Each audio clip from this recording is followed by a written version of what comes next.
Obat Hati, Renungan Harian, Bugar Selamanya, oleh Jim Brackett. Mari belajar firman Tuhan dengan hati yang tenang. Tuhan selalu punya pesan baru untuk menguatkan kita hari ini. Judul renungan hari ini, Jentikan, Meretih dan Letupan Kecil Otak yang Menakjubkan. Ayat inti renungan hari ini, Mazmur 150 ayat 2 dan 6. Pujilah Dia karena segala keperkasaannya, pujilah Dia sesuai dengan kebesarannya yang hebat. Biarlah segala yang bernafas memuji Tuhan. Haleluya! Dari semua organ dan sistem tubuh manusia, tidak ada yang dapat dibandingkan dengan keajaiban pikiran itu sendiri. Itu memiliki 100 miliar neuron, sel saraf, semuanya di tempat yang tepat.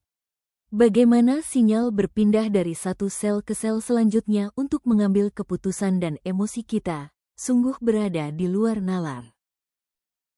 Bahkan saat ini, setelah ribuan generasi kekuatan otak yang secara bertahap menurun, otak kita tampaknya masih mengingat segala sesuatu. Fakta ini telah dibuktikan lebih dari 40 tahun yang lalu ketika para dokter mencari cara untuk mencegah kejang, memasukkan probe ke dalam otak pasien, hanya menggunakan anestesi lokal. Pada interval yang terukur, mereka menyalakan arus kecil untuk merangsang sebagian kecil otak dengan ujung elektroda. Mereka terkejut mengetahui bahwa bukannya menyebabkan kejang, ingatanlah yang malah dipicu. Pasien akan mengingat suatu peristiwa seolah-olah itu sedang terjadi pada saat itu. Mereka dapat mendengarkan orkestra dan melihat para pemusiknya, instrumen mereka, pakaian mereka semuanya dalam warna dan suara yang nyata. Otak kita mempunyai kapasitas ingatan yang begitu besar sehingga Tuhan, ketika Dia datang lagi, tidak perlu melakukan transplantasi otak. Kita memiliki otak yang cukup untuk kekekalan. Pikiran tidak hanya mengingat segalanya, tetapi juga luar biasa kreatif. Itu dapat membayangkan dan menciptakan serangkaian benda yang menakjubkan, sebagaimana juga ide-ide, filosofi, karya seni, dan sastra. Namun dengan semua pengetahuan kita yang maju, kita masih belum tahu bagaimana cara memori bekerja atau memahami proses berpikir. Namun, yang sungguh mencengangkan, otak menyelesaikan semua ini dengan sinyal-sinyal yang berpasangan. Dengan kata lain, sel-sel saraf tidak membawa informasi rumit, hanya sebuah perintah on atau off.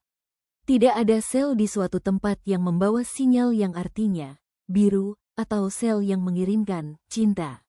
Satu-satunya hal yang dilakukan sel saraf adalah mengirimkan jentikan bermuatan listrik. Itu tidak terdengar, tetapi jika jentikan elektrisnya diperkuat dan dihubungkan ke pembesar suara, itu akan terdengar seperti bunyi jentikan atau letupan kecil. Bagaimana Tuhan menciptakan pikiran dan emosi dari ratusan miliar jentikan sel saraf? Para ilmuwan bahkan tidak mempunyai ide yang mendekati. Bagaimana bisa jentikan menciptakan cinta, ketakutan, minat, dan kecenderungan? Namun hanya sang perancang ahli yang memegang jawabannya, dan suatu hari nanti, setelah Dia mengembalikan otak kita ke kondisi asli, Dia akan menjelaskannya kepada kita, dan mungkin saja, kita akan dapat memahaminya. Apalagi yang dapat dikatakan selain puji Tuhan? Kesimpulan, otak manusia adalah bukti luar biasa dari kuasa dan kebijaksanaan Tuhan. Meskipun hanya bekerja dengan sinyal kecil, otak mampu menciptakan ingatan, emosi, dan kreativitas yang menakjubkan.